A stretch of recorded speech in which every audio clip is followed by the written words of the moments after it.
জি 24 ঘন্টায় স্বাগত। Jack অলিবল studio থেকে আপনাদের সঙ্গে আমি শুভদীপ। শুরু করছি 3 মিনিট 3 খবর। আর যে খবর শুরুতেই আপনাদের জানাবো, সুকান্ত মজুমদারের কনভয়কে বাধা দেওয়ার অভিযোগ। ভিভিআইপি জোনে সুকান্ত মজুমদারের কনভয়কে বাধা দেওয়া হয়েছে এমনটাই অভিযোগ। আর এর ফলে বিমানবন্দরে হেঁটে ঢুকতে হয় কেন্দ্রীয় শিক্ষা প্রতিমন্ত্রী সুকান্ত মজুমদারকে। সুজিত বসুকে ঢুকতে দিলেও কেন্দ্রীয় মন্ত্রীকে কেন বাধা, এই প্রশ্ন তুলে লোকসভায় স্পিকারের কাছে প্রিভিলেজ আনতে চলেছেন কেন্দ্রীয় প্রতিমন্ত্রী সুকান্ত মজুমদার। বিমানবন্দরে সুকান্ত মজুমদারকে বাধা দেওয়া হয়। আর ভিভিআইপি জোনে সুকান্ত মজুমদারের কনভয়কে বাধা দেওয়ার ফলে ঢুকতে পারেনি কনভয়। বিমানবন্দরে হেঁটে ঢুকতে হয় কেন্দ্রীয় শিক্ষা প্রতিমন্ত্রী সুকান্ত মজুমদারকে। মমিতা চক্রবর্তী আমাদের প্রতিনিধি রয়েছেন আমাদের সঙ্গে। মমিতা, বিমানবন্দরে ঢুকতে দেওয়া হয়নি সুকান্ত মজুমদারের কনভয়কে, কিন্তু তার অভিযোগ সুজিত বসুকে ঢুকতে দেওয়া হয়েছে। ঠিক কি ঘটেছে?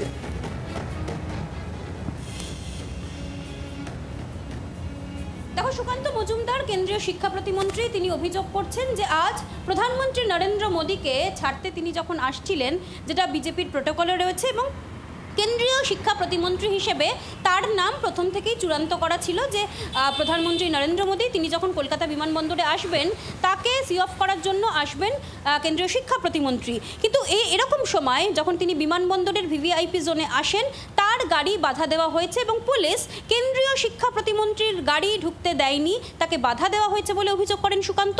এবং সুকান্তের অভিযোগ যে তিনি গোটা বিষয়টি নিয়ে লোকসভার যে লোকসভার স্পিকারের কাছে দৃষ্টি আকর্ষণ করে প্রিভিলেজ আনবেন এবং এখানকার দায়িত্বপ্রাপ্ত পুলিশ যিনি ছিলেন, পুলিশ আধিকারিকরা যারা ছিলেন, যারা এই ঘটনার সঙ্গে জড়িত, তাদেরকে উত্তর দিতে হবে, প্রয়োজনে তিনি কোর্টে যাবেন, সেই হুঁশিয়ারিও দিয়েছেন।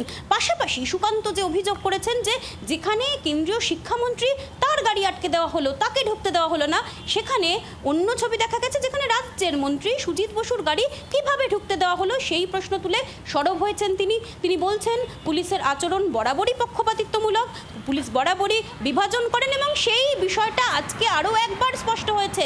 কিভাবে একজন কেন্দ্রীয় শিক্ষা প্রতিমন্ত্রীর গাড়ি আজকে আটকানো হলো, তারা কি প্রোটোকল জানেন না, সেই প্রশ্ন তুলে সরব হয়েছেন সুকান্ত এবং তিনি হুঁশিয়ারি দিয়েছেন আজ কিছুক্ষণের মধ্যেই লোকসভার স্পিকারের কাছে এই গোটা বিষয়টি জানিয়ে তিনি প্রিভিলেজ আনতে চলেছেন এবং প্রয়োজনে কোর্টের দ্বারস্থ হবেন সুকান্ত মজুমদার।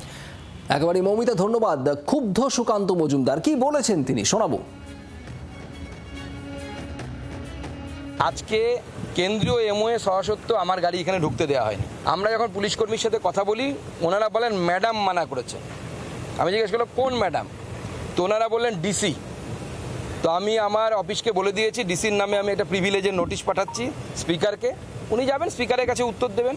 কোন এখতিয়ারে একজন কেন্দ্রীয় মন্ত্রীর গাড়ি উনি এখানে ঢুকতে দেবেন না, অথচ রাজ্যের মন্ত্রীর গাড়ি ঢুকবে? রাজ্যের মন্ত্রীর মাথায় কি দুটো সিংহ জিয়েছে? নিয়ম সবার জন্য একই রকম থাকবে। আর যে একজন মন্ত্রীর গাড়ি যদি এখানে ঢুকতে পারে, কেন্দ্রেরও যে কোনো মন্ত্রীর গাড়ি এখানে ঢুকতে দিতে হবে। যদি দিয়ে না থাকেন, আপনি প্রিভিলেজকে ব্রিচ করেছেন। যে অফিসার আছে তাকে আপনাদের মাধ্যমে আমি বলে দিচ্ছি, পারলে কোর্টে যান, যেখানে যান আমি ডাক করাবো দিল্লিতে গিয়ে কান ধরে উঠবোস করাবো।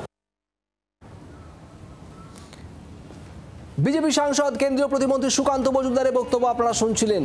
প্রয়োজনে ওই পুলিশ আধিকারিককে দিল্লিতে গিয়ে উঠবোস করাবেন। ভিভিআইপি জোনে কলকাতা বিমানবন্দরে সুকান্ত মজুমদারের কনভয়কে বাধা দেওয়া হয়েছে। প্রধানমন্ত্রীকে বিদায় জানাতে এসেছিলেন এবং এই প্রোটোকল অনুযায়ী একেবারে নির্দিষ্ট ছিল কেন্দ্রীয় প্রতিমন্ত্রী হিসেবে সুকান্ত মজুমদার বিদায় জানাবেন। আর সেই সূত্রেই দমদম বিমানবন্দরে যান, যদিও তার কনভয়কে ঢুকতে দেওয়া হয়নি ভিভিআইপি জোনে। আর এর জেরে হেঁটে ঢুকতে হয় বিমানবন্দরে সুকান্ত মজুমদারকে। আর এখানেই ক্ষোভ প্রকাশ করেছেন, তীব্র ক্ষোভ। তিনি লোকসভা স্পিকারের কাছে গোটা বিষয়টা জানাবেন এবং এরপর প্রয়োজনে আদালতের দ্বারস্থ হবেন, এমনটাও জানাচ্ছেন সুকান্ত মজুমদার। তার অভিযোগ, সুজিত বসু রাজ্যের মন্ত্রী, তাকে ঢুকতে দেওয়া হলো, তার গাড়ি ঢুকতে পারলো, কিন্তু কেন্দ্রীয় শিক্ষা প্রতিমন্ত্রী হিসেবে তার কনভয়কে কেন আটকানো হলো প্রশ্ন তুলেছেন। রাজ্যের পুলিশ পক্ষপাতমূলক আচরণ করে এবং এক্ষেত্রেও করল, এমনটাই অভিযোগ সুকান্ত মজুমদারের। দমদম বিমানবন্দরে ভিআইপি জোনে ঢুকতে না দেওয়ায় ক্ষোভ সুকান্ত মজুমদারের। তৃণমূল নেতা অরূপ চক্রবর্তী আমাদের সঙ্গে রয়েছেন। অরূপবাবু, সুকান্ত মজুমদার প্রধানমন্ত্রীকে সি অফ করতে গিয়েছিলেন, কিন্তু তার কনভয়কে আটকে দেয় পুলিশ দমদম বিমানবন্দরে। তার অভিযোগ, তিনি কেন্দ্রীয় প্রতিমন্ত্রী হওয়া সত্ত্বেও তার সঙ্গে এই ধরনের আচরণ করেছে পুলিশ। তিনি স্পিকারের দ্বারস্থ হবেন এবং প্রয়োজনে ওই পুলিশ আধিকারিককে কান ধরে উঠবোস করাবেন দিল্লিতে নিয়ে, এমনটাও বলছেন। আসলে সুকান্ত মজুমদারকে আজকে বিজেপি এবং প্রধানমন্ত্রী নরেন্দ্র মোদী কান ধরে উদ্বোস করিয়ে দিয়েছেন, বুঝিয়ে দিয়েছেন যে প্রধানমন্ত্রীর সিকিউরিটি প্রোটোকল সেটা এসপিজি মনিটর করে। তাদের যে লিস্ট, সেই তালিকার মধ্যে না থাকলে কেউই সেখানে ঢুকতে পারবেন না। খুব পরিষ্কার, প্রধানমন্ত্রী নিজে পাত্তাই দেননি, মনেই করেননি সুকান্ত মজুমদার একটা হাফ প্যান্ট পরা মন্ত্রী, তার কনভয় তার লিস্টে ঢোকার যোগ্য। এটা তো সবচেয়ে বড় অপমান বিজেপি করলো সুকান্ত মজুমদারকে, নিজের অকাতটা বুঝিয়ে দিল। সবচেয়ে বড় কথা, কলকাতা বিমানবন্দর একদিকে সেটা সিআইএসএফ এর নিয়ন্ত্রণাধীন, দ্বিতীয় কথা কলকাতা পুলিশ যদি আটকেও থাকে, কলকাতা পুলিশ একতরফা ভাবে আটকাতেই পারে না, কারণ প্রধানমন্ত্রীর নিরাপত্তা comes under the concurrent list. এখানে প্রধানমন্ত্রীর যে নিজস্ব এসপিজি বলয় রয়েছে, তারা প্রাইমারি ঠিক করেন কে ঢুকবে কে বেরোবে। প্রধানমন্ত্রীর নিরাপত্তার জন্য সেই সুরক্ষা বেষ্টনীতে কাদের কাদের প্রবেশাধিকার, সেটা একেবারেই প্রধানমন্ত্রীর যে নিজস্ব নিরাপত্তা বাহিনী তাদের নিয়ন্ত্রণাধীন। তাই সেই বাহিনী আসলে কার্যত সুকান্ত মজুমদারকে বলে দিয়েছে, তুমি বাবু পাতে দেওয়ার মতো নেতা নও, তুমি বাবু পাতে গণার মতো যোগ্য নেতৃত্ব নও, তাই তুমি মানে বিদায় হও। অরূপবাবু ধন্যবাদ। তৃণমূল মুখপাত্র অরূপ চক্রবর্তী ছিলেন টেলিফোনে।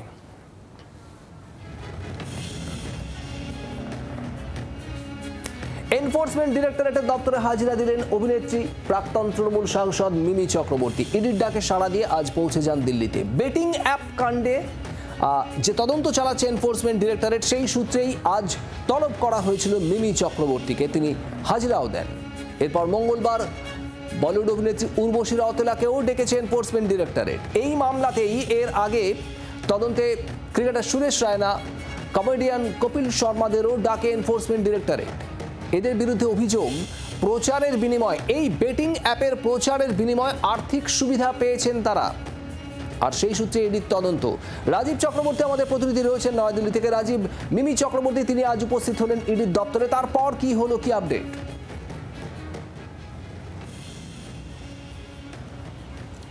দেখো, মিমি চক্রবর্তী আজকে ইডি দপ্তরে আসার পর 4 ঘন্টা পার হয়ে গিয়েছে এবং 4 ঘন্টা ধরেই তাকে জিজ্ঞাসাবাদ চলছে।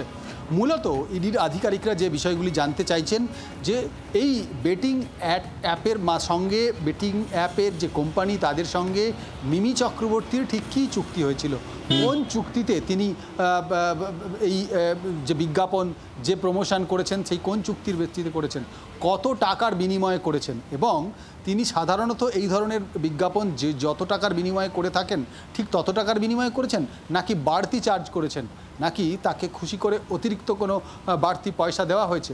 অর্থাৎ এই যে বেটিং অ্যাপ, এই বেটিং অ্যাপের যে অর্থ তছরূপ, সেই অর্থ তছরূপের একেবারে শিকড় পর্যন্ত যেতে চাইছে ইডির আধিকারিকরা। এবং ইডির আধিকারিকরা এই ক্ষেত্রে 29 জনের বিরুদ্ধে অভিযোগ দায়ের করেছে। এবং শুধু তাই নয়, এই 29 জনেরকে বিরুদ্ধে অভিযোগ দায়ের করার পর তদন্ত করবার জন্য জিজ্ঞাসাবাদ করেছে তারা কপিল শর্মাকে, শিখর ধাওয়ানকে এবং সুরেশ রায়নাকে, যারা ক্রিকেটার, তাদের জিজ্ঞাসাবাদ করেছে। আমরা উর্বশী রাউতেলাকে ডেকে পাঠানো হয়েছে আগামীকালের জন্য। ইতিমধ্যেই নোটিশ পাঠানো হয়েছে টলিউডের আর এক অভিনেতা অঙ্কুশ হাজরাকে।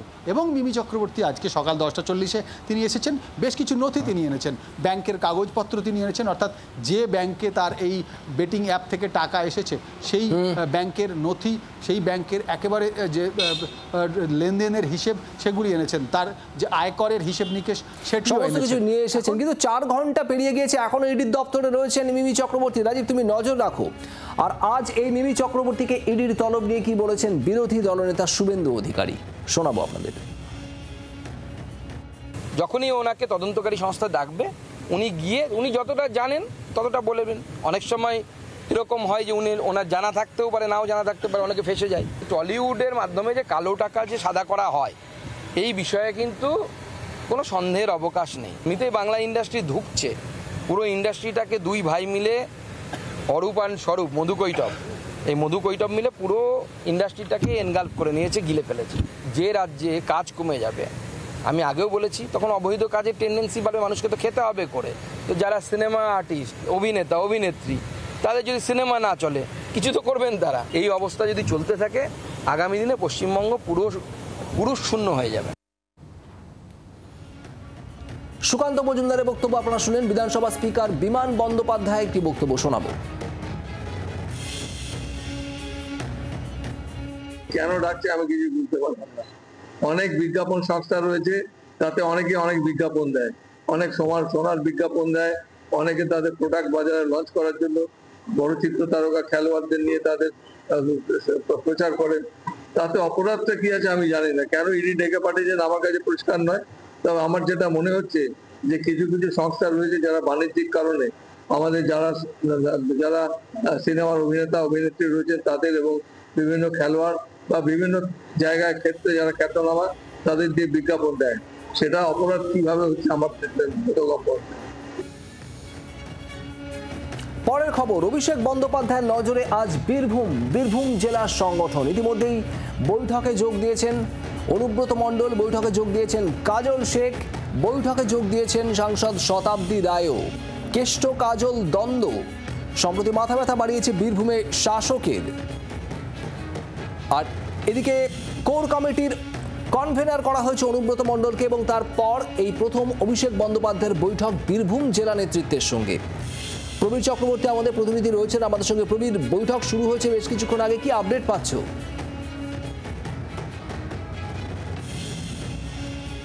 দেখো, এই মুহূর্তে বীরভূম জেলা নিয়ে বৈঠক করছেন তৃণমূল কংগ্রেসের সর্বভারতীয় সাধারণ সম্পাদক অভিষেক বন্দ্যোপাধ্যায়। বীরভূম জেলায় আমরা জানি যে সেখানে আর সভাপতি, সহসভাপতি বা অন্যান্য পদ নেই, সমস্ত কিছু তুলে দিয়ে কোর কমিটির গঠন করে দেওয়া হয়েছিল। সেই কোর কমিটির 12 জন সদস্যকে নিয়েই এই মুহূর্তে বৈঠক করছেন অভিষেক বন্দ্যোপাধ্যায়। যে কোর কমিটির সমস্ত সদস্যরাই কিন্তু এই মুহূর্তে ক্যামাকস্ট্রিটে উপস্থিত রয়েছেন। সেখানে অনুব্রত মণ্ডল, কাজল শেখ, শতাব্দী রায় থেকে শুরু করে অন্যান্য যারা রয়েছেন, বিকাশ রায়চৌধুরী থেকে শুরু করে অভিজিৎ সিংহ রায়, তারা সবাই আজকে এই বৈঠকে রয়েছেন। মূল বিষয় হচ্ছে যে বীরভূম জেলার ক্ষেত্রে তৃণমূল কংগ্রেসের স্বস্তি যেমন রয়েছে, অস্বস্তিও তেমন রয়েছে। স্বস্তি যদি বলো তাহলে নির্বাচনের ফলাফল আমরা লোকসভা নির্বাচনে দেখেছি, পঞ্চায়েত নির্বাচনে দেখেছি, বিধানসভা নির্বাচনে দেখেছি যে বীরভূম জেলায় তৃণমূল কংগ্রেসের ফল অত্যন্ত ভালো বিরোধীদের তুলনায়। সেই জায়গায় ফল হচ্ছে তৃণমূলকে স্বস্তি দেয়, কিন্তু অস্বস্তির কারণ হচ্ছে যে প্রকাশ্যে একদম প্রথম সারির নেতৃত্বের মতবিরোধ, অন্তর্দ্বন্দ্ব, গোষ্ঠীকন্দল প্রতিদিনেই প্রায় সামনে চলে আসছে। এটাই অস্বস্তির কারণ। এই অবস্থায় দাঁড়িয়ে দুটো বিষয় আমরা দেখেছি। কলকাতায় এর আগে সুব্রত বক্সী, কাজল শেখ, অনুব্রত মণ্ডলকে নিয়ে বৈঠক করেছেন। মমতা বন্দ্যোপাধ্যায় বীরভূমে গিয়ে অনুব্রত মণ্ডলকে কোর কমিটির কনভেনার করে দিয়েছেন। তার কারণ কোর কমিটির বৈঠককে ডাকবেন তাই নিয়ে একটা সমস্যা তৈরি হয়েছিল। একই সময় দেখা গেছে যে আশিস বন্দ্যোপাধ্যায় বৈঠক ডাকছেন, তো অনুব্রত মণ্ডলও বৈঠক ডাকছেন। এই সমস্যা দূর করতে বীরভূম সফরে গিয়ে মমতা বন্দ্যোপাধ্যায় অনুব্রত মণ্ডলের হাতে কনভেনারের দায়িত্ব তুলে দিয়ে এসেছিলেন। তারপর থেকে তেমন প্রকাশ্যে কোনো গণ্ডগোলের ছবি সামনে আসেনি। এটা স্বস্তির কারণ। কিন্তু এখন বিষয় হচ্ছে যেহেতু সামনে 2026-এর বিধানসভা নির্বাচন রয়েছে, এই অনুব্রত মণ্ডল, কাজল শেখের দ্বন্দ্ব, কোর কমিটির মধ্যে দ্বন্দ্ব, সেগুলো যাতে আবার মাথাচাড়া না দিতে পারে তার জন্য আজকের বৈঠকে বার্তা দিতে পারেন অভিষেক বন্দ্যোপাধ্যায় বলে মনে করা হচ্ছে, যাতে সবাই মিলে একসঙ্গে কাজ করে বীরভূমের যে ভালো ফল সেই ভালো ফল ধরে রাখা যায় 2026-এ, এবং সেক্ষেত্রে কোথাও যেন গোষ্ঠীকন্দল কাটা না হয় সেই কাটা দূর করার জন্যই আজকের এই বৈঠকে বার্তা দিতে পারেন অভিষেক বন্দ্যোপাধ্যায় বলে মনে করা হচ্ছে। শুভদিন। ধন্যবাদ প্রবীর।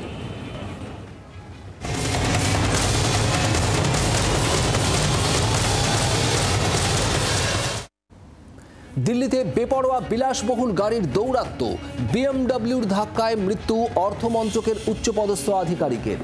দুর্ঘটনাস্থলে মৃত্যু হয় কেন্দ্রীয় অর্থ উপসচিব নবজোৎ সিংয়ের। দুর্ঘটনায় গুরুতর জখম হয়ে হাসপাতালে চিকিৎসাধীন রয়েছেন নবজোৎ সিংয়ের স্ত্রীও। রবিবার দিল্লির ক্যান্টনমেন্ট মেট্রো স্টেশনের কাছে এই ভয়াবহ দুর্ঘটনা ঘটে।